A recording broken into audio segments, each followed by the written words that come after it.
আমার ফটোটা আজকে ওখানেই থাকার কথা ছিল, যারা ফটো নিয়ে স্বজনরা ওখানে বসে আছে। আমি অত্যন্ত সৌভাগ্যবান, ফটো না হয়ে আজকে আমি এখানে জিন্দা আপনাদের সাথে কথা বলতে পারছি। আমার সহকর্মীদের মধ্যে অনেকেই সেই সৌভাগ্য অর্জন করতে পারেনি এখনো।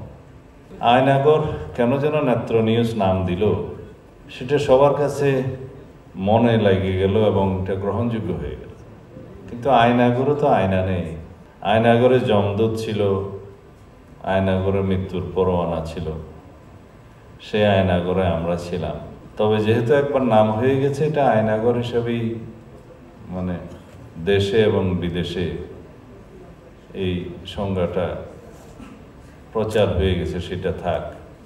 আমাকে একটা সেরকম গুপ্ত গুহায়, মৃত্যু গুহায় নিয়ে গিয়েছিল, আমি পরে দেখেও এসেছি।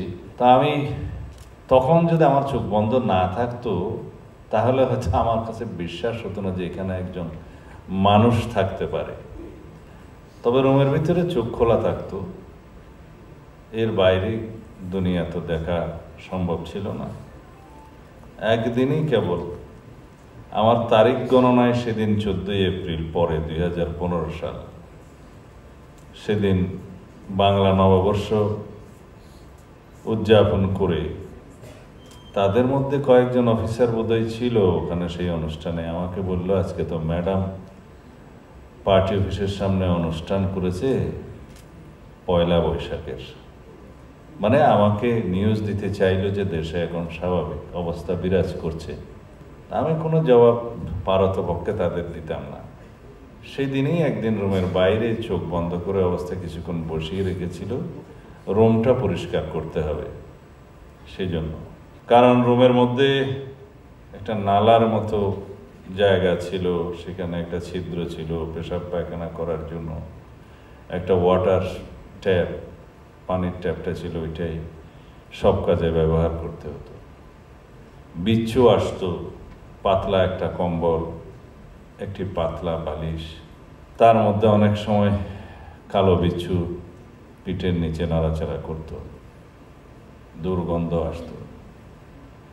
বাতাসের কোনো ব্যবস্থা ছিল না। স্টিলের একটা দরজার নিচে কিছু অংশ ফাঁকা খানা পিনা দেওয়ার জন্য, আর উপরে একটু ফাঁকা। তবে বাতাস চলাচলের জন্য 24 ঘন্টা একটা প্যাডেস্টাল ফ্যান রুমের বাইরে চালু থাকতো। শুধুমাত্র খানা পিনা যখন দিত, আমার খাওয়া শেষ না হওয়া পর্যন্ত বসে থাকতো, সেই সময়টা ফ্যানটা বন্ধ থাকতো। রুমের বর্ণনাটা এরকম, 5 ফিট বাই 10 ফিটের মতোই হবে, 10 ফিটের চাইতে আরো কমও হতে পারে। 2 মাস একদিনের মাথায়, 61 দিনের মাথায় আমাকে বের করে জম টুপি পরিয়ে, কালো চশমা পরিয়ে, গামছা ভিতরে ছিল আরো একটা কয়েক পরত কাপড় পেঁচিয়ে, হাতে গামছা দিয়ে বেঁধে বলা হলো, আজকে আপনাকে এমন একটা জায়গায় নিয়ে যাওয়া হবে, ফিরে আসতে আপনার 2-3 দিন লাগতে পারে। তখনও আমার বিশ্বাস হচ্ছিল না যে তারা আমাকে জিন্দা ছেড়ে দেবে।